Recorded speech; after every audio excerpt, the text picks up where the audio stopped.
I am sitting down with a true bodybuilding legend, two-time Arnold Classic Champion, one of the hardest training bodybuilders in history, Branch Warren. Thank you, Lee. Glad to be here. So you are like right there, knocking on the door, top of your career, and you have an accident the following year. Yep. Everything is doing great. There's a thunderstorm. I step off the curb. I slip. It just ripped. Wow. The quad tendon just ripped right off the bone. At that point, nobody had ever come back from a complete quad tear. This circumstance isn't going to dictate who I am. I said, when I leave the sport, I'm leaving on my terms. And now, did it hurt? Absolutely, it hurt. Yeah. So now you're going into the Arnold Classic. You walk out on stage. They put me in the center. I stuck my leg out. I shook it and I slapped it. And look, I won the most muscular, I won the People's Choice, I won the show, and I got the Best Poser Award. All right, what is the secret sauce, to pushing yourself hard and pushing yourself consistently? Because a lot of people want to work out hard, but most people, they just can't find it in themselves to push themselves that hard.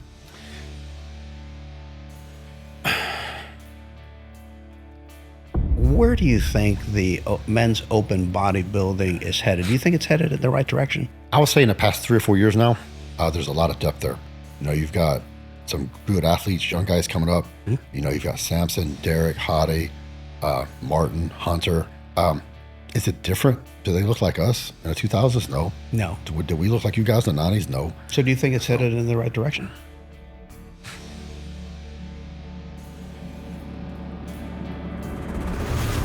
Welcome to the Lee Labrada Show. Brought to you by Lean Body, the #1 protein shake in gyms across America. Hey guys, welcome back to the Lee Labrada Show, the podcast that helps you to improve your physical, mental, and spiritual health. Be sure to hit the subscribe button below now so that you don't miss any future episodes of my show. And look for us on Spotify if you want to listen on your drive to work. Today on the show, I am sitting down with a true bodybuilding legend, two-time Arnold Classic Champion, one of the hardest training bodybuilders in history, and a man who brought Texas toughness to the Olympia stage. Known for his no excuses mindset and incredibly muscular physique, he's joining me today to talk about the journey, the pain, the victories, his faith, and what's next. I am honored to say that he's a great friend of mine. Please welcome Branch Warren. Thank you, Lee. Glad to be here. And it's my honor to be here and be on the show. You've played a huge role in my career early on from, I think we met in 1992. Yes. And, I was a teenager back then, 18 years old, and played a huge, you talked to me backstage at your show, and it made a huge, huge impression on me. Yeah, boy, I'll tell you what, you were just a prodigy in bodybuilding. At 18, 19 years old, you swept the Labrada Classic. You won the teenage, the novice, the open. You went on to win the teenage Mr. America, right? Yep, AAU Teenage America. And then, because back then NPC wasn't as strong. Right. Here, AAU was still a strong organization. Right. And then when after that, I went to the one-year show, qualified for Teen Nationals, and won the NPC Teen Nationals. And then, that year after talking to you backstage, had a lot of questions for you, and you answered them, and I was super impressed with, with your physique, your professionalism, and how you handled yourself. And then I won the Teen Nationals, and I planned my entire career out right when I got home from the Teen Nationals. I said, all right, I'm going to go to college. I'm going to do this. I'm going to turn pro. I'm going to win this. I'm going to do this, and win the Arnold Classic, win the Olympia. And you had it all planned out. So you were figuring all that stuff out at a very early age. Now you're in town to promote the Gasp Super Show and Branch Warren Classic. You've been putting on your Branch Warren Classic for how many years now? My 17th year. 17th or 18th? 17 years. 17 years. Giving back to the sport. Absolutely. Yeah, and it's a great show. It's huge, right? It is. It started off the very first year in Conroe with the Lone Star Expo Center. We had, I think, 79 competitors, and had a little powerlifting meet that had 29. And it got done. And I actually made a little bit of money, a couple $1,000. And I was like, wow, I didn't lose nothing. I love that. I love that. We were talking about that earlier, how the things that you learn in bodybuilding, you can apply to almost any area of your life. But before we get into that, let's go back to the beginning. How did you get started in bodybuilding? What drew you to it? So I grew up in West Texas. My grandfather's, cattle ranch. And, everybody I looked up to were cowboys. And I was going to be a cowboy. And I told my mother, I said, I'm going to be a bull rider. I'm going to win the PBR. I'm going to win all the money, get all the cowgirls. Good Lord. Life's going to be good. You were going to be a bull rider. Absolutely. And so that was the path I was on. Of course, I played football. Did you actually ride some bulls? I never, hold on a second. So I started riding, I worked you start with like muttons, right? Like sheep, and then you work your way up to like steers, and then eventually you ride a bull. Right. And so I hadn't made it to the bulls yet, but I was, riding. And then we ended up moving to Fort Worth. My mom and dad got divorced, and I was in high school. So, I came from a school where the two best looking girls in my school were my cousins. So there was like 2 stoplights in this town. And our closest neighbor was like 8 miles away. That's a small Texas town, man. And the ranch we lived, my grandfather's place was a huge place. So the two, my closest neighbor was like 8 miles away. So Wow. I live. You're out in the country there. Yeah, man. way out in the country. And, so you learn hard work, From the time I was a little bitty, I had chores. So you were working with cattle? With animals, livestock? Animals, horses, cleaning stalls, feeding animals. And it's just, wintertime, you got to chop ice every morning, chop ice in the evening, for the cattle to drink. And so it's always, that's just how life was. Hard work was just, that's what you did. That's just part of it. Part of it. And we moved to Fort Worth area. And we had a team where we needed everybody to play just to have a team. And then we moved to the Grapevine, actually Grapevine, outside of Fort Worth. And, that's back when there was not participation awards. You had to make the team. If you didn't make the team, you got cut. And they said, come back next year. Right. So I wasn't stupid. I'm like, this is a lot bigger school. I need to probably work out and, get bigger, stronger so I can make the team. And I had no money. So I met this kid in the neighborhood. He had a membership at this local gym. So he goes, man, just go around the back. I'll go in the front. I'll let you in and we'll work out. So all summer, that's what I did. He'd open the back door. I'd slip in. We'd work out and I'd leave. And I didn't know what I was doing. We just worked out. Were you getting bigger? A little bit. Yeah. But, we didn't know. We just did every machine in the gym. Right. Every day. Right. That's what I did starting out too. I was doing curls every day. Yeah. I did everything. I did lunges, squats, chest, shoulders, every machine, every exercise. We just do it. And, some of the stuff we weren't doing even close to doing it right, but we're just lifting weights, moving weight. And we met this guy there, a bodybuilder, huge guy, 280, 290 pound guy. That's a good sized guy for back then. Big. And I'd never seen anybody like that. I'd seen one bodybuilding magazine, had Rich Gaspari on the cover. And so I didn't know a guy could look like that. And he came up to us and said, hey, you guys aren't doing any of this right. He goes, I see you here every day. You work real hard, but you don't know what you're doing. He goes, why don't you show up tomorrow and I'll show you how to do this right. I said, okay. He walks off and my friend goes, you going to come? I go, heck yeah, I'm going to come. I'll get jacked. And my friend goes, man, that guy's going to kill you. That guy's going to kill you. I go, you're not going to come? He goes, heck no. I go, really? He goes, man, that guy's going to kill you, bro. And I go, I'm going to go. I'm going to get jacked. I'm going to kick your ass and take your girlfriend. And he goes, whatever. So I showed up. He didn't. And I think I threw up 3 times. Oh, man. I thought I knew how to work hard. I didn't have a clue what I was doing. Wow. And this guy annihilated me, right? And next day he goes, come back, I'll show you something else. And so for 2 weeks, this went on. And I remember by the end of the first week, I was so sore. I remember getting out of bed. I'm like, this is crazy. Wow. And but I just got up and came back, and I'd get, I'd work out, I'd get sick, I'd go throw up in the trash can and go right back and finish my set. And I think he saw that I wouldn't quit, right? No matter what he threw at me, I'm sure you earned his respect. Yeah, I'd get up and just keep coming back. And I owe that to grow up on that ranch, grow up the way I did. And then he'd write workout stuff for me, he didn't show me how to eat really right. He just got me to eat more. You're a 14-year-old kid, 15-year-old kid, you're not going to eat perfect, but I just wasn't eating enough, and try to get me, some chicken, some steak, some things like that. And, food was expensive. We didn't have a lot of money.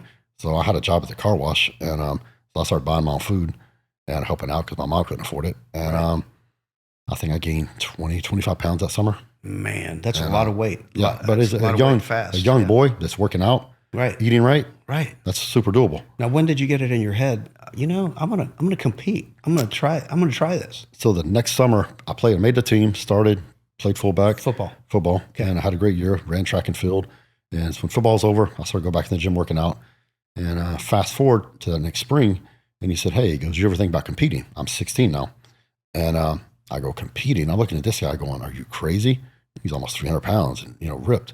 And he said, "There's a show this weekend." He goes, "Why don't you come check it out, see what you think in the teenage division?" He said, "Meet me at the gym." And he goes, I'm gonna take you to a real gym. We're gonna work out. I go, "Where are we at right now?" He goes, "This is a health club. This ain't a gym." Wow. All right. So I showed up. Now, mind you, I didn't have a car back then. Right. So I'm riding a bicycle. Yep. But to you get to the you gym. found a way there. I found a way to get How there. long did it take you to get there? And it took a minute. Yeah. So, yeah. But I didn't care. I was like, whatever I had to do. So I ride my bike there. He picks me up and we take off. We drive across town. We pull up in this gravel parking lot.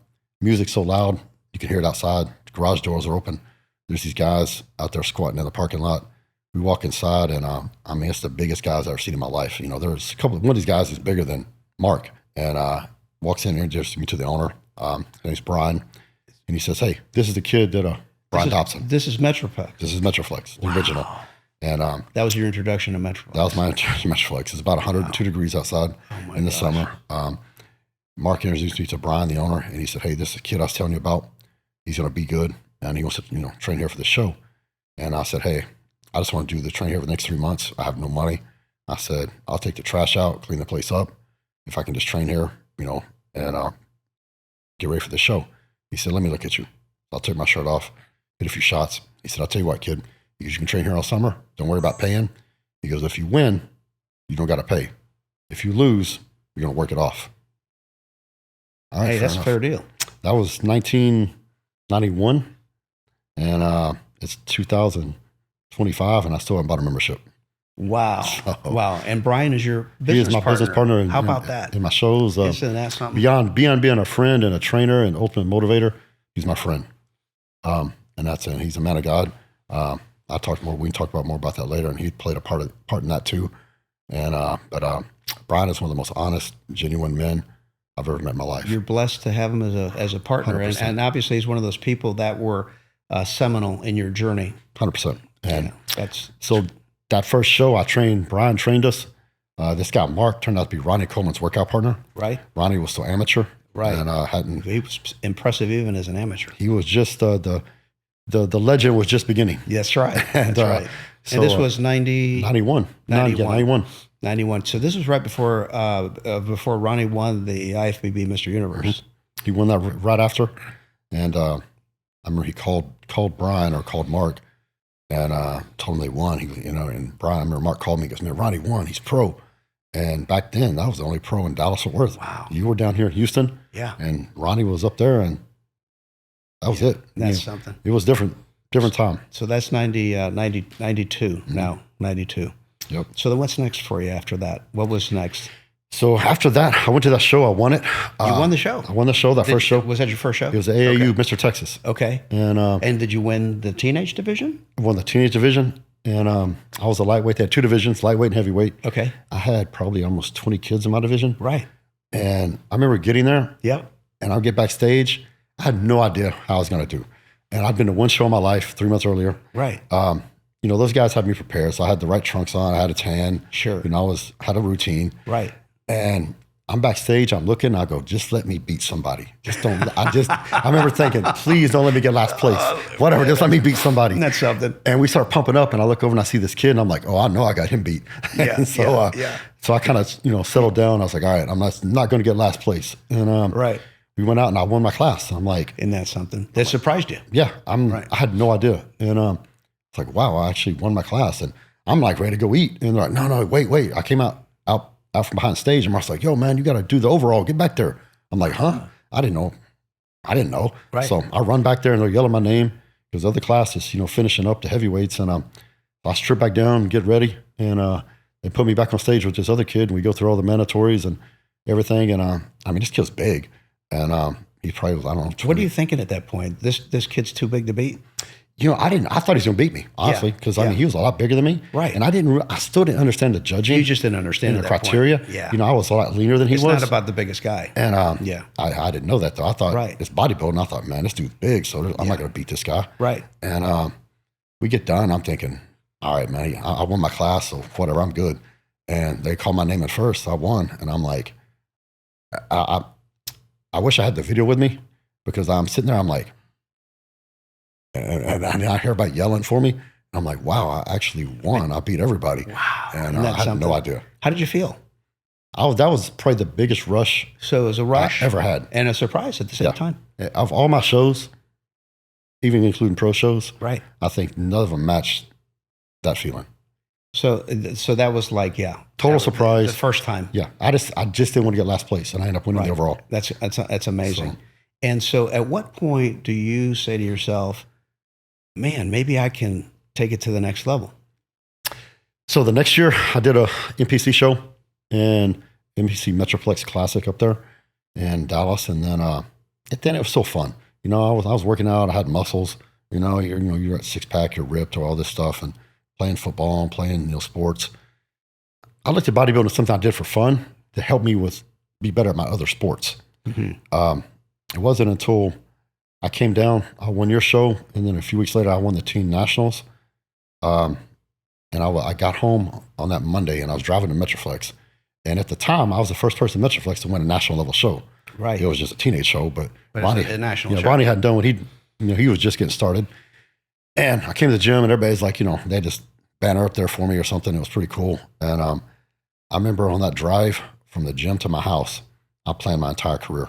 Like in your head, you're saying, okay, this is how it's going to all lay out. So did you aspire to become a pro bodybuilder at that point? Were you entertaining dreams of entering the Mr. Olympia one day at that point? When I was 18 years old, on that drive, 25-minute drive from the gym to my house, I said, this is what I'm going to do. I knew I need to get an education. That was without a doubt because, bodybuilding, any athlete, you're 1 injury away from being done, right? So you always got to have, I think everybody needs education no matter who you are. You have to have something like that. Have something. That's right. And, you have to develop your mind also. 100%. Yeah. And, if you can develop your body, but if you don't develop your mind, yep, you're an empty shell. Yeah. So I said, I'm going to go to school. I didn't realize how hard school was going to be. So I had to work my way through school. I worked 3 jobs. I had to support myself. So you're working 3 jobs. Working 3 jobs. You're going to college. Going to college. And you're working out like a pro bodybuilder works out. So during that period of time, I tried to do that and I couldn't do it. The first year I did it. It's a crazy schedule. My freshman year, I had that schedule and it was just, my grades started suffering and that wasn't acceptable. I won the Lone Star Open Division when I was 19. And then after that show, I was like, something's got to give here. And what did you do? And so I went to 3 days a week working out. I started powerlifting, which turns out to be a blessing because, I started lifting super heavy weight. I was young, eating a lot of food, and it gave me time I could work, pay my tuition, support myself, and I was still working out, making progress. Because you're only training 3 days a week. Correct. But now let me ask you this. Were you powerlifting in order to create a base for bodybuilding, or were you chasing powerlifting at that point? My whole purpose of powerlifting was to give me a solid, thicken myself up and get that thickness that later in my career I was known for. Okay. And that really built a base, the chest, the legs, the back, everything that really made a lot of progress during those 3 years when I powerlifted. And, the guys, Brian and Mark and all the guys, they're the ones who told me to do it. And I did it. And it gave me something. Plus, I'm very goal oriented. If I'm training, I need a goal. I need to go, okay, I'm getting ready for this show. I'm getting ready for this meet or something. And so I had a goal. And so then I trained harder. I was focused and I was more disciplined than I would be if I didn't have a goal. Right. And so it's always important to have goals. 100%. Yeah. And I think, when I set those goals for myself at 18, I had short-term goals, medium-term goals, and long-term goals. I love that. My long-term goals were the Arnold Classic and the Mr. Olympia. I retired when I was 41, and I can say I checked off every one of my goals except for the last one. I didn't win the Olympia. And I got the worst place in bodybuilding, which is second place at the Olympia, which I'm familiar with that. You could probably speak to that one. I can relate to that. So when you're that close. Yeah, it's the worst place in bodybuilding. It's where you can taste it. It's I went to my room that night and I didn't know if I wanted to cry or punch a hole in the wall. Yeah. And it's second place in Olympia, guys, is the worst place. Yeah, and you stop and think about it, just to use an analogy from another sport, it's like going to the Super Bowl and only one team can walk away winning. Mm-hmm. And the other team may never, ever be in that Super Bowl again, for all you know. And it's just the stars have to line up. A lot of times it's down to who shows up because all of those guys are that good on any given day. It's just degrees of separation, and whether you hit the peak and the other person did or did not. And there's just a lot of variables. That's a very good point. It's a sport. So you step on a stage, you're going to get criticized. But they say, oh, so-and-so look like crap. I'm like, you got 5th place. He didn't look like crap. No. Like this guy, go look at this guy in person. Yeah. He's one of the most impressive people on the planet. I want to tell you something, because I did this. I've got an engineering background, so every now and then, I go down one of these mathematical rabbit holes. The other day, I jumped on Chat GPT, and I typed in, what are the odds? What are the probabilities of making the top 4 at the IFBB Mr. Olympia? Do you know what the odds came back at? 1 in 5 million. Uh-huh. And so I find it amusing when some of these trolls, say bad things about any of those athletes, which is it's a disrespect, and they don't realize how difficult it is just to be in that rarefied air, Yes. To be on that Olympia stage, regardless of what place you come in. 100%. That's it. I didn't know what the odds were. I knew they were astronomical. I did an interview about a month ago, and I'm talking about, I was 18. I decided, hey, I'm going to be a pro bodybuilder. I'm going to go win the Mr. Olympia. And I said, when you're young, you're naive. And sometimes being naive is a blessing. Yes. Because if I knew those odds right there when I was 18. Oh, no, you don't want to know that. Yeah, you don't want to know that. No, because you don't want to know that might have changed the whole trajectory of my life.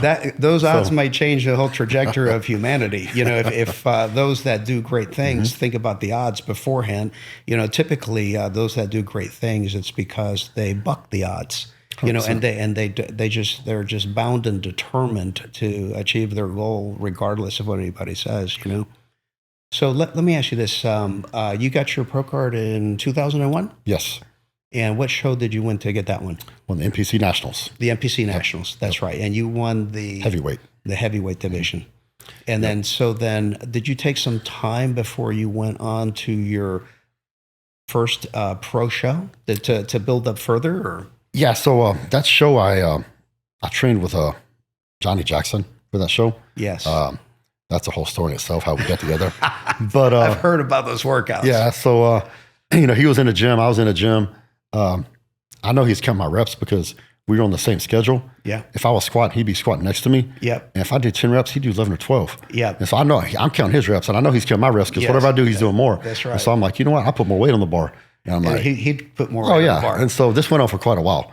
And we had a mutual. So it's a little bit of a mutual friendly rivalry. Yeah, because we were the two best amateurs, up and coming. Okay. And probably the state at that point. And, so we both wanted to get our pro card. And anyway, we had a mutual friend. And he goes, why don't you train together? And he goes, it'd be good for both of you.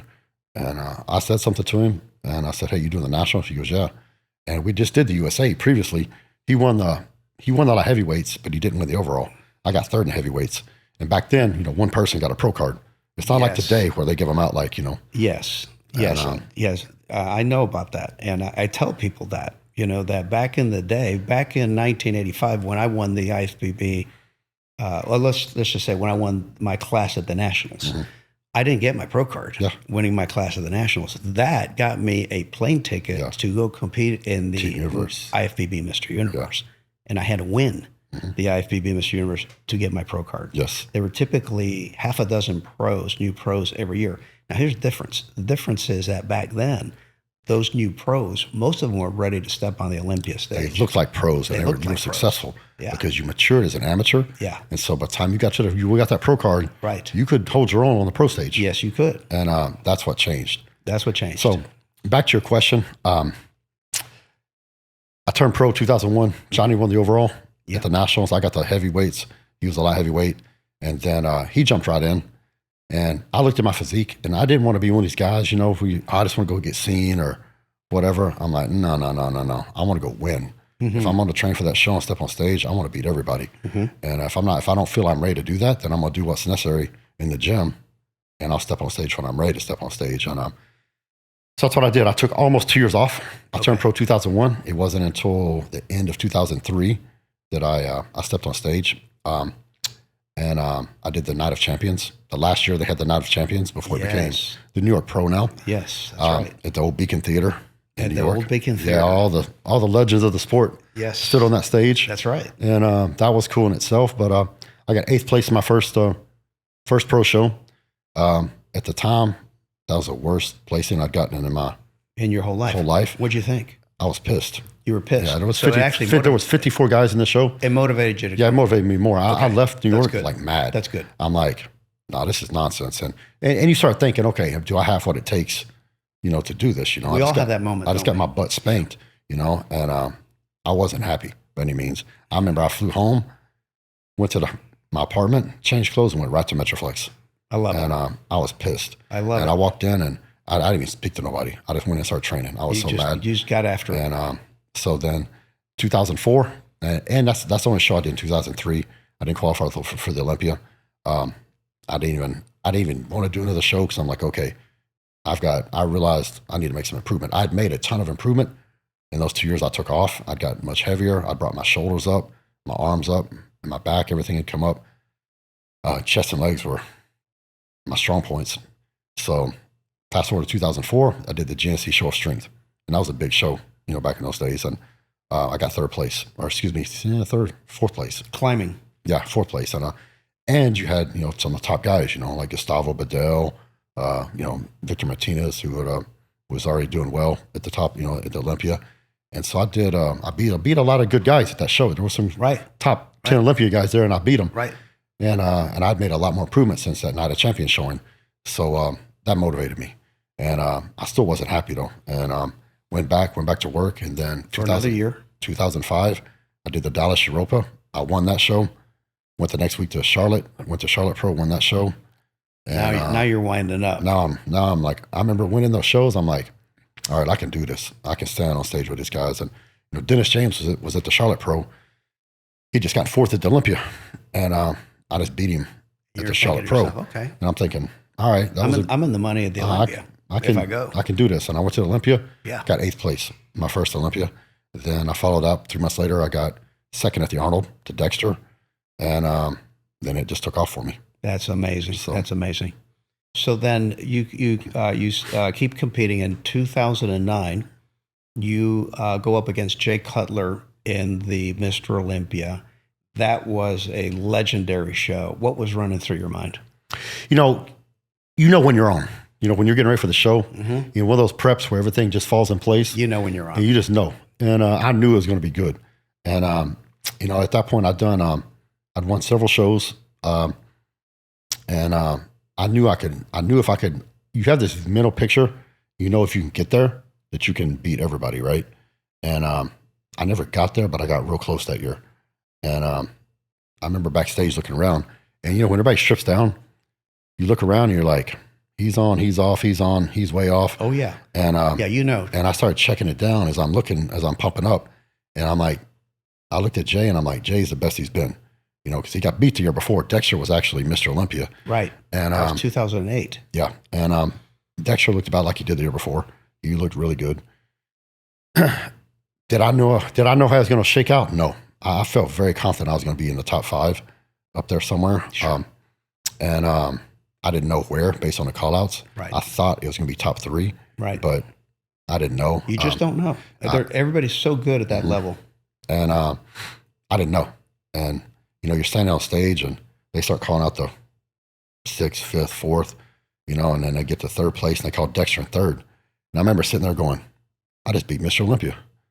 And how about that? Yeah. So then they call us up to the front and, the Olympia, they announce the winner. They don't announce 2nd place. Right. And so the whole time I'm sitting there as they're doing the call outs, I'm like, don't say my name, don't say my name. And then it gets down to the last one. I'm like, say my name, say my name. And, I remember, never forget it. It seemed like it was a few seconds. It seemed like it was 20 minutes. Sure. Bob Chick said, and the new. And I'm thinking, I looked and I'm thinking, because, okay, new Mr. Olympia, Jay's already been Mr. Olympia. Yeah. So. Your brain's already. Yeah. And yeah.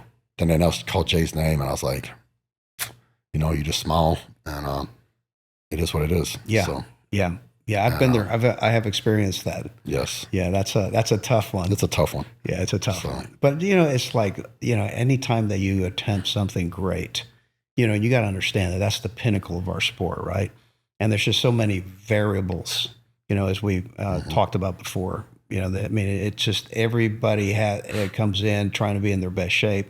Some are on, some are off, but it's typically just degrees of separation separate those guys. Imagine this. You just get second at the Olympia, right? Right. You're the second best bodybuilder on the planet. Yes. You're a heartbeat away from being the champ. Yes. And people come up to me and say, man, you look awesome. Congratulations. I was getting so mad in my head. I'm like, congratulations. I just lost. I'm like, and I was so frustrated. I was mad at myself. I'm like, I should have trained harder. I should have done this. I should have.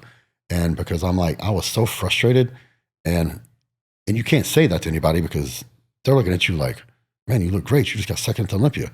But inside, I just wanted to get away from everybody. Yeah. You know? Yeah. You just needed to just kind of decompress, wrap your head around what just happened. I got back to the room and like I said, I didn't know if I wanted to cry or punch a hole in the wall. Yeah. And Trish goes, what are you going to do? I go, I want to pack my bags and go home and go back to the gym. Yeah. I go. Yeah. That's one of the things that I love about you, you know, is that you take a situation and you immediately assess it and you say, what do I got to do? And I'm going to work right away. Because a lot of people don't do that. A lot of people throw in the towel, you know, they start a pity party, et cetera, et cetera. You don't do that. No, everything happens for a reason. And I think in bodybuilding, if you lose, it ain't political. There's something wrong with your body. Fix your body. Sometimes it's so close, it's a coin toss. I agree. You know, and I always tell people, hey, those judges that placed me second or third or fourth, you know, could have placed me eighth or ninth or 10th, right? You know, and, you know, I've been asked in the past, you know, if, you know, contest results were fixed by Joe Weider and that kind of thing. I go, absolutely not. No. Absolutely not. No. Okay, you know, and I think it's self-evident. You know, sometimes it boils down to a matter of opinion. Mm-hmm. Do you like an orange or do you like an apple? You know, because there's big differences in physiques. You know, it's not somebody who crosses the finish line first, mm-hmm. right? You know, but based on modern bodybuilding criteria, this is what they're looking for at this particular era. Yes. You know, and that type of a thing. So, you know, you have to accept the good and the bad, right? Yeah. You know, and see, I've always been one like you, just to basically, I introvert. I go, what do I need to do to work on? What do I need to work on to get better? Yeah. And, you know, that show, once I looked at the pictures and I said, okay, I was the hardest one in the show. I was harder than Jay was. All right. Why did I lose? Jay's taller. He weighed more. I'm like, I need to get bigger. Yeah. You know, how much bigger can I get at that point? I didn't know, but that was my goal at that point. You know, try to put on some more mass. You know, could I match him in size? No, because he's, you know, 5'9", 5'10". Right. But I knew I could put on a few more pounds, get a little bit thicker, bring up a few areas that I need to bring up, and hopefully, come around victorious. So you are like right there, knocking on the door, top of your career, and you have an accident the following year. Yep. So 2010, I came back. I got third in Olympia. It was Jay, Phil, myself. I went to the Arnold a few months later. I won the Arnold Classic. Which was, it's an amazing feat. Yeah, there's two shows. Not everybody does that. Yeah, two shows that put your name in stone. It's the Arnold and the Olympia. That's right. Those are the two big ones. And that was a goal I set for myself when I was 18 years old. And I remember seeing all you guys up there, and I told myself, I'm going to win that show one day. I love that. And so I made it happen, made it my reality. And then went overseas, won a British Grand Prix the week after. Everything's on point. Everything's on point. Everything's, I'm so you living. got the momentum going into the Olympia. Lee, everybody has dreams. Very few people pursue their dreams. Even fewer get to live the dream. Yes. I was living my dream. Yes, I'm like, I was doing exactly what I wanted to do, where I wanted to do it, when I wanted to do it. And I was in control of it. And everything is doing great. I walk out of a restaurant. There's a thunderstorm. I was out of town. I step off the curb. I slip. And my right leg slips out in front of me. My left leg slips out in front of me. My right leg catches the lip of the curb trying to stop myself. I'm basically doing the splits. And that concentric force, it just ripped. Wow. The quad tendon just ripped right off the bone. And all my quad just... Did you know? I knew exactly what I did. Okay. And I hit the ground. It's pouring down rain. My buddy had got the truck and pulled up in front. He opens the door. He's like, dude, get in. He goes, get up. And I go, I can't. He goes, seriously? I go, dude, I'm hurt. Wow. And what's running through your mind? At that point, I was pretty sure I knew what I did. And I got worried. Yeah. Because at that point, nobody had ever come back from a complete quad tear. And I knew that. And I was almost 100% certain that's what I did. I got in. They helped me get into the truck. Of course, I'm soaking wet. And he goes, what'd you do? I go, bro, I just tore my quad. He goes, no way. And I'm sitting there in the truck, and I tried to like extend my foot. It didn't move, and this muscle just pulled up. And he was had shorts on. And he looked at me, and goes, "Holy crap!" And I'm like, "Because when you go to the hospital, it was bad." He goes, "When you go to the hospital," I go, "They can't do nothing."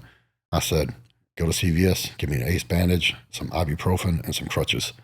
And I said, "I'm gonna call and get a flight home." Yeah. I called my wife. I said, "Book me a flight home. I don't care what it. Just give me a flight home." She goes, "What happened?" I told her. She's like, "Oh no." And I'm 30 days from Olympia. Oh, and so at that point, it's done. Yeah, at that point, there's no Olympia. Yeah. And so it doesn't take long for word to spread. Yeah. And everybody's calling, right? The magazines, the supplement company, everybody's calling, and it's all over that's when the forums and all that stuff was the pre-runner to social media was coming out. So I get home, I call my surgeon, and it's on a Saturday, and he answered the phone. He goes, "What'd you do?" I said, "I think I tore my quad off the bone." He goes, "You come in the morning?" He goes, "I'll open the clinic up for you." So 9 o'clock Sunday morning, I go in the office. He opens it up for me. He looks at it. He goes, "Yep. Do surgery tomorrow?" I go, 100%. And got an MRI at like 6 in the morning. I think 10:30. I was under the knife. In less than 24 hours, they had it reattached. They had it reattached. Then was it a clean tear? Just clean tear. Yeah. They reattached it. And on Monday, they gave you a prognosis. He told me it would be a year before I could even think about training for a competition. A year. He goes, by the time you get this, it reattaches, you do rehab, you get full range of motion back.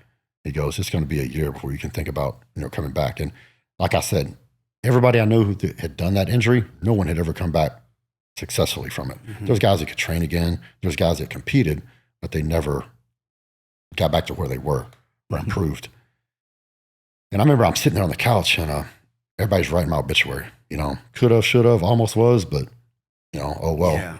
And the haters don't waste any time coming out of the woodwork, do they? And I sat there for 2 days, listening to stuff, people calling me, some to write, watching things or writing about me. Yeah. And I was sitting there, and I just started getting mad. And I told myself, getting mad. Yeah. And it just kind of slowly built up over 2 days, and I got madder and madder and madder. And I told myself, I go, nobody or nothing's going to tell me when I'm done. I'm going to be the one who decides when I'm done.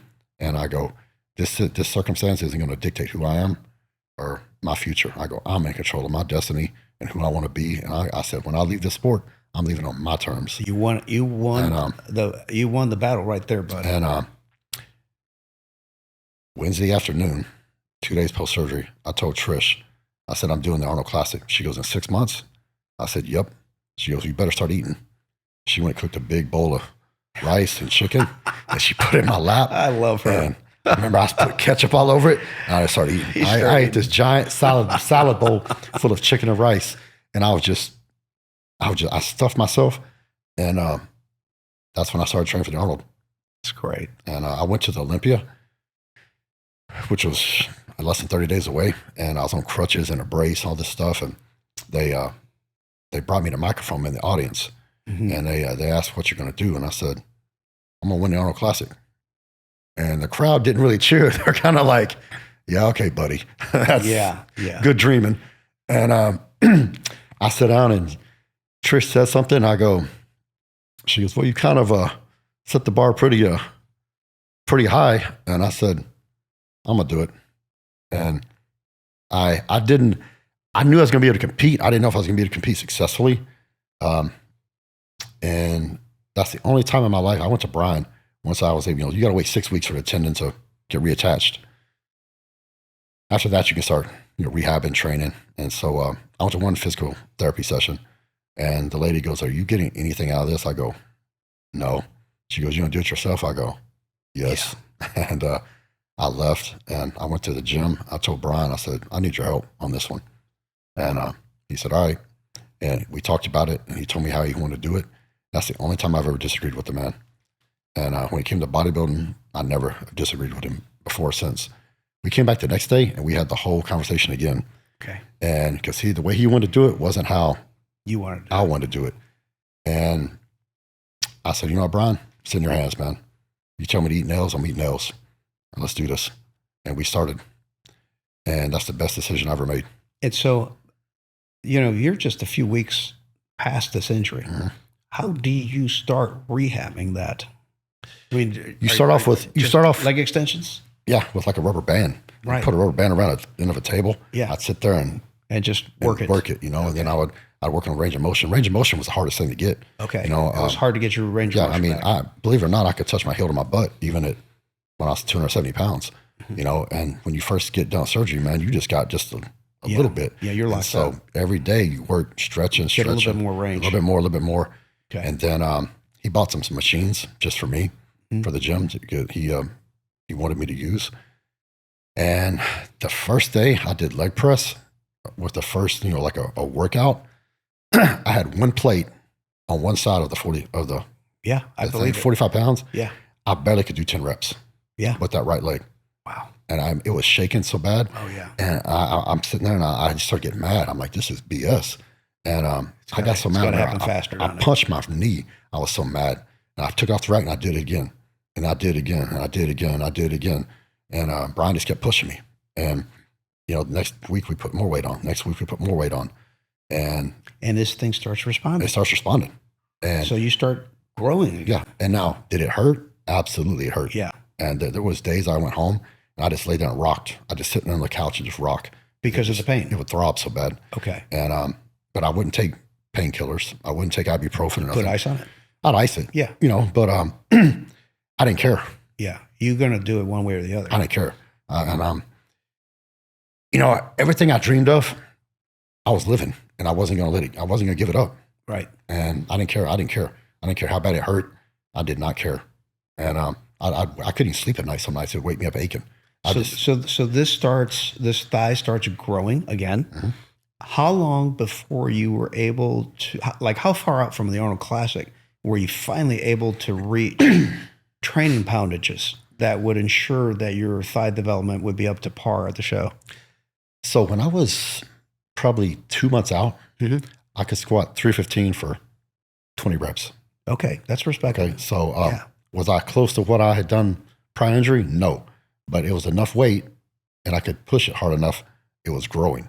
Gotcha. And when I was 30 days out, I posed and I remember looking in the mirror and Brian looked at me and goes, and that's all he did. And I knew right then. He nodded. I can win this thing. Okay. And I knew I was going to be able to compete, but I'm like, okay, am I going to get this back am I going to be good enough to where I can win again? Right. Did you find it difficult to hold the thigh in a pose? No. By that point, in the beginning, yes. In the beginning, you got it. The muscle doesn't fire. It doesn't fire. And posing was like ridiculous. Right. But 30 days out, he nodded at me, and I'm like, all right, I got this. So now you're going into the Arnold Classic. What's going through your head? For me, it was anything less than first was going to be total defeat. For me, if I got second, third, then see his leg is off, and he's never gonna win again. And so for me, there was no substitute. I had to win, and maybe I put some of that pressure on myself. Maybe some of it was justified, but for me, I'm like, if I get anything less than first place, then it's a total defeat. It's the way I looked at it. And looking back on it, if I'd got second, would that have been a total defeat? Probably not. But for myself, that's the pressure I put on myself. And because I thought, okay, if I can't win this thing, then all the critics, everybody's going to say, oh, look, he's on the way down now. He'll never be able to come back 100%. You're backstage at that 2011 Arnold Classic. What's going through your mind as you see the competitors? I looked around and I was like, I can win this. You can win this. Yeah. I mean, I looked at everybody and, I knew Dennis looked real good. Dennis Wolf looked real good that year. Some of the other guys, I think Dexter, he was off. I looked around and I'm like, all right, I can win this thing. You hit the peak. Yeah, I was peaked. My condition was spot on. You walk out on stage. A lot of times you can tell just by the look on the judges' faces. I am sure that they were looking at you and looking at your leg. 100%. And I didn't try to hide it. No. Because I was confident of it. You were confident of it. So what I did, when I walked out the stage and they put me in the center, I stuck my leg out, I shook it, and I slapped it and looked at everybody. And the crowd went crazy. Let's just dispel all notions that my leg is off. 100%. Let me just show you. And I knew it looked good. Did the crowd go crazy? Oh, they went crazy. Yeah. And that was like, okay, I know what everybody's looking at. I know what the big talk of the show is. So here it is. Might as well show them. Yeah. Here it is. I'm back. And they put me in the center. And at that point, I was like, all right, we got this. That's fantastic. So I won. I won the most muscular. I won the People's Choice. I won the show, and I got the Best Poser Award. How I got Best Poser Award? That's great. I love it. I don't know, but why not? I'll take it. Why not? Why not? You had enough exposure to old school posing. Yeah, for sure. People still talk about your freaky leg development. So let's talk about what was your approach to training legs? Total annihilation. I think when we were talking about this before we started the podcast, when you train legs, you find out a lot about yourself. Yes, you do. You find out about how bad you really want it. And sometimes people find out they don't want it as bad as they thought they did. Mm-hmm. Leg day is different. It's painful. It's painful. It's nauseating. Mm-hmm. Yeah. And if you can say you train legs hard and you've never thrown up, you never train legs hard. That's right. I would say less than 1 out of 10 people actually train their legs hard. I think people, they think they do, but most of them don't until they do it one day and they realize, oh, this is a hard leg training day. Yeah. I've seen my son on leg presses come off a set of leg presses and go retch in the garbage can and come back. Mm-hmm. We all have. I threw it so many times I can't remember. I think if you push yourself hard enough, long enough, you just get, I guess, conditioned to it. Yeah, that's right. Where you can push yourself even harder. Yeah. You don't get sick no more. You still feel like death. You feel like, I've trained so hard. My nose is bled. I busted blood vessels in my eyes. Got thrown up more times than I can remember. And you like it. I mean, it's, when I finally got to the... You get to where it becomes a challenge, mm-hmm. and it's very gratifying to make it through and to win that challenge. It's kind of sick, actually. Yeah. I mean, because it's self-inflicted, but I got to where I embraced it. I used to sit around on Sunday, and I would think about my leg workout on Tuesday. I did chest on Monday. Chest was fun. I started thinking about legs on Sunday. You love training legs. Yeah, I love training legs. And that was my day, and I loved it. It was... I love that. I love trying to push myself beyond what I'd done before. And consequently, I had good genetics. And so they responded, the quads, the hams, the calves just grew. All right. So I got to ask you, what is the secret sauce for our listeners, to pushing yourself hard and pushing yourself consistently? What goes on in between your ears to make yourself do that? Because a lot of people want to work out hard, but most people, they just can't find it in themselves to push themselves that hard. I wanted to win. I grew up super, super poor, and I didn't want to live like that anymore. And I saw bodybuilding as a way to better myself and better my family. And I knew if I could win, I would have a better life, and I could give my family a better life than I had. And I didn't care what it cost me if I could just better myself and my family. I love that, bro. That's inspiring. On that intensity piece, by the way, I told Hunter that I was going to be training with you afterwards, and his eyes got wide open, and he looked at me like if I was going to step out in front of a moving car. So I told him I was going to tell you to take it easy on me. But for those of you that are interested, we're going to be filming a workout together, and you'll find that on the Labrada Nutrition YouTube. I think it'll be a lot of fun. But do you believe that the old school approach to bodybuilding is better than the more scientific and quality approach that you have nowadays with all of the experts on kinesiology and that type of thing? What's your take on that? Old school versus new school training? There's no substitute for intensity. All right. Either one doesn't work if you don't have intensity. I think that's the most often overlooked part of these guys nowadays. Yeah. If you don't bring intensity, regardless of what you do, neither one of them's going to work. That's right. You never hear me criticize how other guys train, especially top pros, because there was guys I trained with. My wife worked out as hard as they did. Most of the guys back in the day trained pretty heavy and pretty hard. Yeah. I never criticized anybody because some of these guys were incredible. I did what worked for me. I was a firm believer that if you could outwork somebody in the gym, you could beat them on the stage. And I'm living proof of that. Guys that no one would have thought I ever had a chance in hell at beating, I beat them. And I think because I did outwork them in the gym. It's that old school mentality of whatever you do, I'm going to do it harder, heavier, longer than you will, and I'll beat you. It's a different mentality now. The guys in the 80s, they look different than guys in the 70s. Guys in the 90s look different than the 80s. My generation of 2000s, we look different than the guys in the 90s did. But the difference between now and then is we learned from you guys. You watched, the Gasparis, the Labradas, the Dorians, and we watched how you train, how you did it, and we learned from you, and that's what we did. The guys now, they knew who we are and they respect us, but they learned from social media. Yeah, there's a lot of that, isn't there? And there's a lot of so-called experts. Yes, everybody's an expert on social media. Everybody's got a coach. Yeah. Back in my day, we did it ourselves. I'm telling you. And it's really interesting that whole approach. Because we would share information. How do you train this? How do you train that? It's like you want to catch a workout together, and you learn from each other, right? But and then you talk about best practices in dieting, and you may have a nutritionist that you work with. But in those days, you did your own prep. Mm-hmm. You didn't have somebody telling you, okay, now eat this. Yeah. Okay, now do that.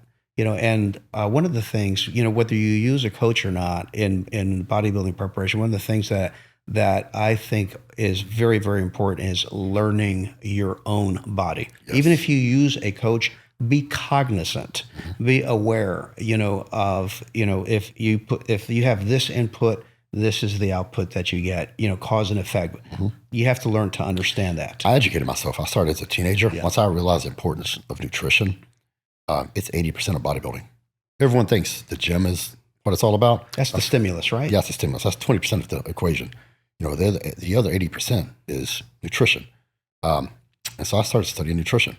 Okay, what's a protein? What's a carb? What's a fat? How does your body utilize it? How does it break it down? What proteins are better than other proteins, et cetera, et cetera.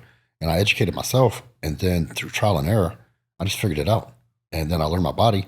I learned, okay, I could eat a lot of carbohydrates and look better and better. Where some guys are more carb sensitive, they have to do a little different approach to it. And I was lucky I had guys around me like Brian and Mark. They would tell me the truth. They had good eyes. They look at me and be like, hey man, you need to tighten up here and you do this. And I'm like, all right. And then I knew what to do. I figured it out. Yeah. So let me ask you this. I want to go back to this. How did you balance pushing yourself hard right to the edge and staying injury free? I got a lot of injuries, but they were all outside the gym. Okay. I tore both triceps. So you've rarely have strained anything in the gym, like on an exercise? I pulled a few things okay. in the gym, but nothing really serious, but I've never got hurt in the gym. Okay. People criticize my training style. A lot of people do, so you love it or hate it. I've never once told anybody they need to train the way I do. If you can take something that I do and incorporate it into your program, mm-hmm. that's a win. All right. I don't tell people to train the way I do, just like I don't criticize other people for how they train. Right. All bodybuilding is getting as much blood into the muscle as possible, working it to failure, rest, recover, and repeat. Right. To make it simple. That's right. Stress that muscle out as much as possible. Yes. In the shortest amount of time you can. Create that intensity. Yes. And that's what it is. And, they try to reinvent the wheel all the time with all these, gurus and, textbook this and blah, blah, blah, blah, blah. Well, go talk to Ronnie Coleman about that. My goodness, right? Yeah, I mean. What an amazing bodybuilder. I mean, Ronnie had asked him one time about how do you describe your training philosophy? Ronnie said, well, I lift the maximum amount of weight I can lift, the maximum amount of reps I can lift, rest and repeat. That's really boiled down to its essence, isn't it? So I think, obviously, that's really simplifying it, but it's not rocket scientist. It's discipline mm-hmm. and intensity. Let me ask you something. What's the difference in your mind between a good bodybuilder and a great bodybuilder? Is it genetics? Is it mindset or something else? Every athlete has to have the genetics for their chosen sport, right? If you're a basketball player and you're 5'6" like me, we're not going to do it. You're not going to be an NBA player. That's just, sorry guys, it ain't going to happen. So you have to have the genetics to give you the potential to be great in that sport. Now, after that, it's all here. It's hard. It's hard. How bad you want it. You have to have that mindset. What kind of mindset do you have to be? Do you have to be a great bodybuilder? What kind of mindset? You have to have an extraordinary amount of discipline because you live it every day, 24 hours a day. It is a 24/7 sport, isn't it? Yes. With the nutrition, the cardio, the training, the posing, the tanning, et cetera, it's 24-hour day sport. So it's an extraordinary amount of discipline you have to have because people see the finished product or they see the guys in the gym. They don't realize everything else that goes into that. That's right. And the years and decades of discipline and work that went in to get you where you are right now. They asked me one time at the Olympia, how long did you train for this show? And I think at the time I'd been training for 18 years. And I said, 18 years. I'm like, because everything you did from the beginning to then added up. That's it. To that moment. That's what you're showing at that moment. I love that. That's a great that's a great point of view. So you got to have the genetics to enable you to have the potential. That doesn't mean you're going to be successful. Right. But you got to have the heart to want it. 100%. And there's a lot of sacrifice that comes along with that. If you're going to be great at something, you're going to become in bodybuilding, hate to say it, but you're going to become a selfish, self-centered person to a certain degree because it's all about you all the time. And when you have a family, a relationship, it's hard. You have to strike a balance, because it is an egocentric sport, and if you're not careful, you can become self-centered, So let me ask you this. What lessons have you learned in bodybuilding that you have applied now that you're a successful business person? Everything I have in bodybuilding, I owe directly or indirectly to who I am. Or everything that I have in my life, I owe directly or indirectly to bodybuilding. It taught me discipline. It taught me hard work. And with discipline, if you don't have discipline, you don't have anything. My favorite definition of discipline was from Mike Tyson. Oh. He said, I'll never forget when I heard this. He said, discipline is doing what you hate to do, but doing it like you love it. Right. That's a good definition. And that's so true. That's a discipline because, I hated doing cardio at 5 o'clock in the morning, but I got up every morning and did it. And I did it like I loved it. Because I was afraid that somebody else was doing it harder than me. Right. And going to beat me. It's what drives you. That's right. It's what drives you. And then with discipline, if you don't have discipline, you can't work hard. You got to be disciplined to work hard. 100%. And if you have those two ingredients, then, that I think you can. Branch, I know that you have a strong faith in God. And could you share that with us and the role that your faith has played in your success as a man? So my mother was a Christian. My dad, I think he believed, but I don't think it was strong. My mother, she instilled that in me. That being said, I believed in God. Did I go to church when I was young? But once I became a teenager, I was doing the bodybuilding thing, this, that, whatever. And, did I believe? Absolutely. But I really didn't come to Christ until I was in my early 30s. And Brian Dobson played a major role in that. Oh, that's great. I didn't know that. Yeah. My problem, I think, in my 20s was, okay, how can a bodybuilder be a Christian? Right? And so Brian counseled me and talked to me a lot about that. And so that ran through your mind. Yes. You asked him. Mm-hmm. And it bothered me because I believed, but I'm like, I never spoke about it. I never, talked to them. I'm like, I didn't want to be a hypocrite, and I'm like, how can a bodybuilder be a Christian, And then he introduced me to his pastor, Pastor Troy, and I talked to him at length about it. Started going to this church with my wife, so I finally got saved. I was 32 years old. Was there one defining moment for you? Is there something that just clicked, some event in your life, that you said, there's got to be a better way? 100% there was. And I don't get into that right now. Okay. But personal. Yeah. Understood. 100% there's a God. And, tying this into something I talked about earlier. So I got saved. I was 32. And just started drawing myself closer to God and, living a better life. And I was married. And I wanted to have a family. My career was skyrocketing. We had a successful freight company, logistics company. I remember that. Yeah, we had that for 10 years. I was blessed in every way. After, see, when you live your life right and you give, it comes back tenfold. I would agree with that. And that's been my experience. Yeah, so I changed a lot of things I was doing, and because I did believe. And, I'm not a hypocrite. And if I'm into something, I'm into it 100%. 100%. And if I'm in, I'm in. If I'm out, I'm out. That's called integrity. And so tying this into something that we talked about earlier, when I tore my quad, that thing hurt me so bad. 18 months post-surgery. I'd already won the Arnold Classic. I won the Arnold Australia, did the Olympia, got back in the top 5. In that regard, everything was good. My knee hurt me so bad. I remember it just, no matter where I got, I couldn't ever get comfortable. If I was on a plane, it would just throb. I'd wake up at night, I'd just sit on the edge of the bed. And I thought, man, I guess this is just... That's the way life is. The way it's going to be, And I never said nothing, but it just... Well, I complain, right? You can complain all day about something, it doesn't fix it. I was in church one day, just 18 months after surgery, and this thing hurt me just all the time. I could still train. By this point, I'm squatting 500 pounds again. But it just hurt all the time and throbbed.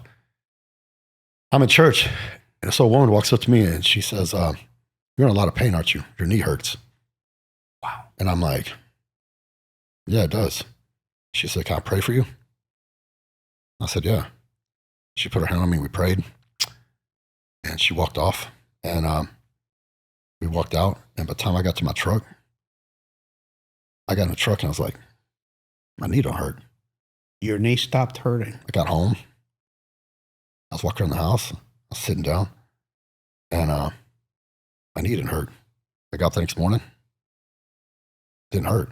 Wow. And I told Trish, I was like, remember that lady that prayed for me yesterday? She goes, yeah. I go, my knee don't hurt no more.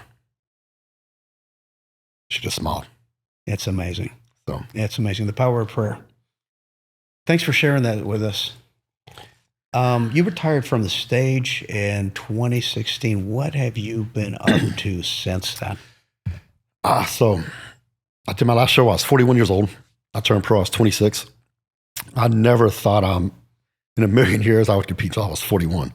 And so help me out here. You turned pro at 26. 20, and you went till 41. So 41. You went 15 years. 15 years. I went 10. Yeah. And 10's a long time. Yeah. I thought I'd be retired by 36, 38. Right. At the longest. Yeah. I was just hitting my stride. And I did that last show. I didn't know it was going to be my last show. Aha, you didn't know. But I remember getting ready for that show. I did the Arnold Classic. And it just, something was different. My body just wouldn't. And this is when you were 41. Mm-hmm. And I did the show and I got 5th place. Did you feel different, like from a nervous system standpoint, for instance? No, but something was, I think it's called age. Yeah. It gets all of us. Yeah, it gets all of us. Some guys can stretch out a little bit longer. Sure. Some guys, it gets them a little bit sooner. Yeah.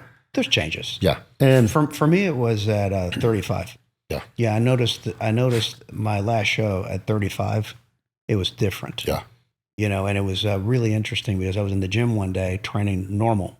Days leading up to the show, was very comfortable with the approach. I was peaking, and I just felt like, just like this chill just go up and down my spine, and it was just, and I said to myself, that's really weird. That's a nervous system thing, and I'm wondering if that's just a sign that, it's time to start backing off. It's probably smart you did that. You listened to your body and did that. I did the show, got 5th place, and I just knew, I knew one day, I talked to some of the older guys that had retired, and they go, you'll know when it's time. Yeah. And, and the body doesn't respond the same way. No, it wouldn't respond. I did what I always did, and it just wouldn't respond. And I went to the room that night, and after the show, and I told Trish, I said, I'm done. Did you feel elated, relieved, sad? What did you feel? I was good. I made that decision. You were good. And I was good with it. Good. I'd done. You're a decisive guy, Branch. Yeah. I was, we had a freight company. We'd had it for 10 years. Yeah. I didn't worry about how to pay the bills. Right. Or anything. So you were ready to go into your company. Yeah. And I was ready. I was 41. Yeah. It was young guys. It's a good career, up and coming. man. And I always said, if the young guys start beating me, I'm done. And, 2 or 3 young guys slipped past me that show. Yep. And, rightfully so. Yep. And I was ready. I was tired. Yeah.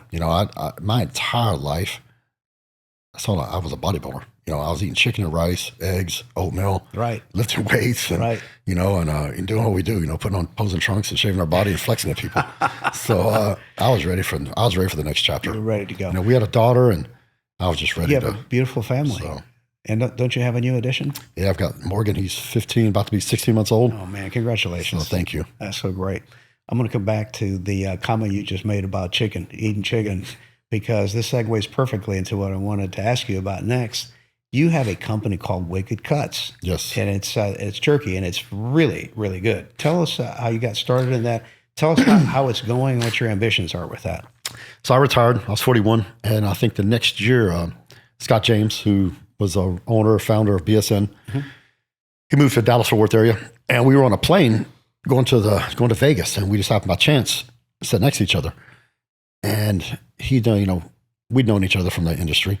And he said, "Hey, I always wanted to do something with you." He told you that? Yeah, he told me that. He said, "But you're always, signed with a different company and blah, blah, blah." Right. And he said, "But I've got an idea for a new business." And he said, "When we get back to Dallas, we'll go to lunch and talk about it." Well, to his word, we got back, and he called me, went to lunch, and I said, "What are you thinking?" He goes, "Let's do a beef jerky company." And I'm thinking he wanted to do something fitness related, supplement game, or do something fitness related, make dumbbells or something. Right, I don't know. So but, the first thing out of your mouth, beef jerky? I'm like, beef jerky? I'm like, what? And I'm still trying to comprehend this. I'm thinking, I don't even know what to say. And I just go, beef jerky? He goes, yeah. He goes, think about this. Look at the small percentage of the population that we market sports, bodybuilding supplements to. Mm-hmm. It's a subculture, right? Right. He goes, beef jerky, everybody eats it that's not a vegan. I was like, all right, you got a point there. And I looked at him, I go, I don't know nothing about beef jerky. I said, I like to eat it. He goes, that's the whole point. Everybody likes to eat it. Mm-hmm. And so he sat there and talked, and I was pretty skeptical.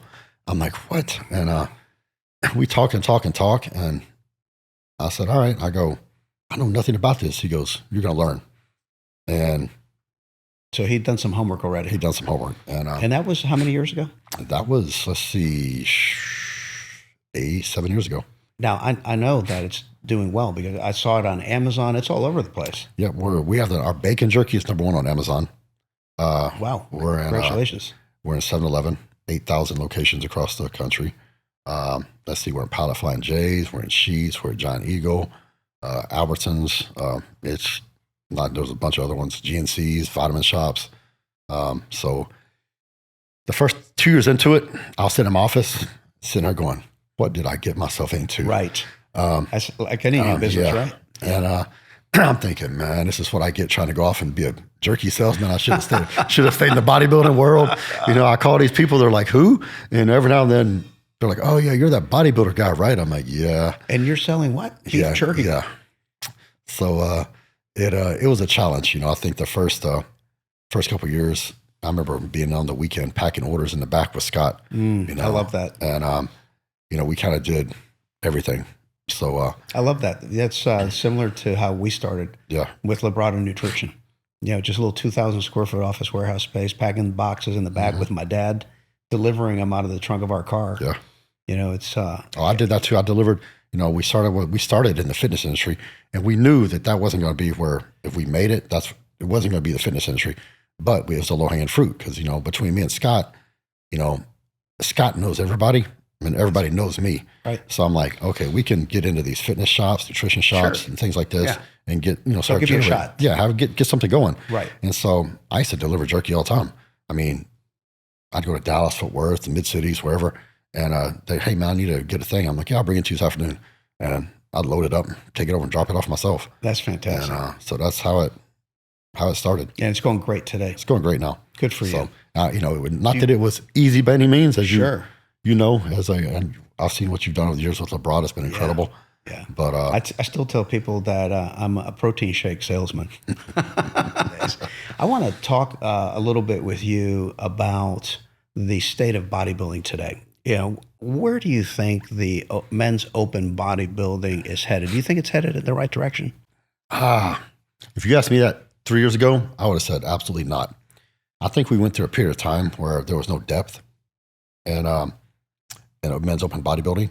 You know, for the first time in our history of sport, the most popular person was not Mr. Olympia. That's right. It was Chris Bumstead in the Yep. Classic. Classic. Yeah, Classic. And, you know, and it worried me because the big boys are what makes the sport. Yeah. And I would say in the past 3 or 4 years now, there's a lot of depth there. You know, you've got some good athletes, young guys coming up. You know, you've got Samson, Derek, Hade, Martin, Hunter, you know, Nick. You've got these young guys.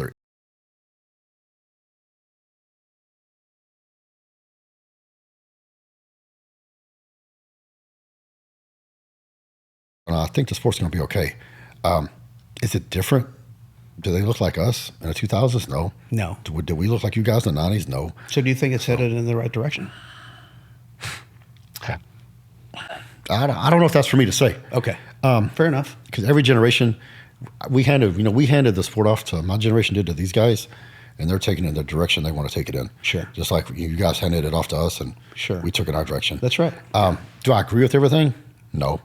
You know, I think the guys sacrifice some conditioning, you know, for size. Yeah. I think the average weight is probably heavier than we were. It is. But I dare say that the look is just not quite as crisp and not quite as, let's say, balanced and symmetrical. I agree. Now, there's exceptions. There's exceptions in there. There's physiques that, you know, Samson is an example. You know, it's got a great balance of symmetry. He's got a great balance of mass, symmetry. Yeah. And, you know, to be that big and that tall, it's amazing. That's right. But I think, you know, you look back in like your generation, you look at the top 10 guys, everybody was conditioned. I mean, they were playing a video at the gym, and I'm watching it. It was the 89 Olympia, I believe, 88 Olympia, and everybody came out was just peeled. They were peeled. They were spot on. I also think because we were lighter, that there was more contrast between our joints and our limbs and those kind of things, which lent itself to, I'm going to call it a more athletic and aesthetically pleasing look. Yes. Now they're so big that they almost look bulbous, you know, and it's just, it's not as attractive, at least to me, because I know it's a matter of opinion, right? Yeah. There's some exceptions, but yeah, I would say so. I think the conditioning, the aesthetics has been sacrificed for mass. Yeah, I think so too. So yeah, I've often, you know, have teased. I know a lot of these pros. I teased them that it's going in the direction of mass building, you know, not bodybuilding. You know, and that these guys actually would probably be well served to back off 10, even 15 pounds. And just come in sharper. Win. You know, and the irony is they would probably look bigger under the lights anyway. 100%. So let me ask you this. Do you think that classic bodybuilding can overtake the open at some point? I thought it was going to. Yeah. Like I said, 4 years ago, if you'd asked me this question, I would have said, yeah, classic's going to be the cash cow, and they're going to overtake it. My opinion's changed here recently. Yeah. Because of the champions we have and the guys at the top. Yeah. I mean, you take a young kid like Martin. I mean, he's got shape. He still looks aesthetic. Martin's a good athlete. And he's hard. Yeah. You know, Derek's got some good shape and aesthetics to him, as well as the mass. You know, Samson. So I think the open is still going to be the king. Yeah. And I think, you know, when the money starts to shift away from them and to the classic, then you know what's happening. But right now, I think I was at the Olympia 3 years ago. The men's prejudging was like, it wasn't at the end of on Friday. There was 3 classes after, and it was finals. When the men's prejudging was up, 80% of the crowd got up and walked out. Yeah. And they had 2 12 finals and a couple of female finals. So if anybody says that these other classes are what's making the sport, it's still the open, guys. Yeah. What advice would you give to the next generation of upcoming bodybuilders? Man, you can make your dreams reality if you want to put the work in. Everybody's got dreams, and I know these next generation, they're dreaming of being pros and, you know, being maybe a Mr. Olympia, and but you got to put the work in. It ain't all sunshine and rainbows, right? And it's going to be the hardest thing you ever do in your life. It's work, isn't it? But if you do it, it's worth it. I would agree. What do you hope, Branch, that your legacy will be in bodybuilding? I just want my kids to know that Dad was a hard worker. I think they're going to know that. So, yeah, I think, I think as long as the kids know I was a hard worker and I gave it everything I had. Well, you certainly you certainly have. Your work ethic is unparalleled, and you have lifted your family through bodybuilding and your massive efforts there. And then you've parlayed it into a very successful business career. I mean, you're really to be commended. You know, it's one of my good friends. He's been super successful, way more successful than I've been. He was in business, and he grew up the same way I did. You know, very, very similar. And you know, that's what motivated him. He wanted to have a better life for his family. He didn't want his family to grow up the way he did. And that's what motivated me. I just want to, you know, I didn't care what it cost me personally. If I could just give my family a better life than I had. You know, my mother, I get a little emotional here, man. Sorry about that. But that's okay. You know, I bought my mother a house. Wow. God bless you, man. Things she never had in her whole life. Wow. And, that.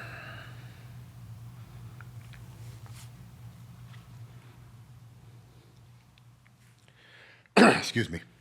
But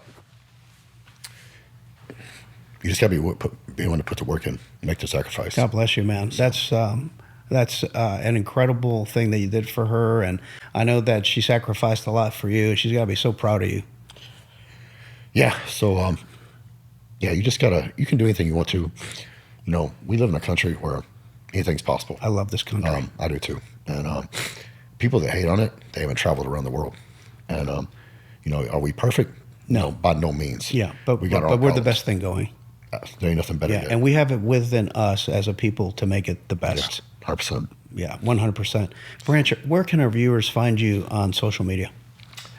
The Branch Warren.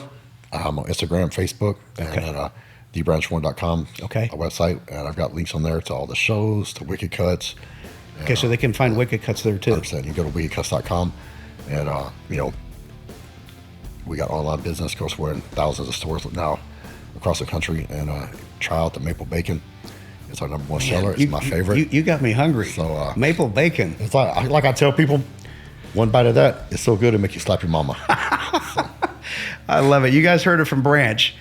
Hey guys, help us to grow the Lee Labrada Show by sharing this podcast with just one other person. Would you do that now? And be sure to hit the subscribe button. Leave your comments and your feedback below. Also, you'll find the Lee Labrada Show on Spotify. Perfect if you're listening to it in your car. All right, you guys, stay motivated. Get up, look up. God bless you. The Lee Labrada Show.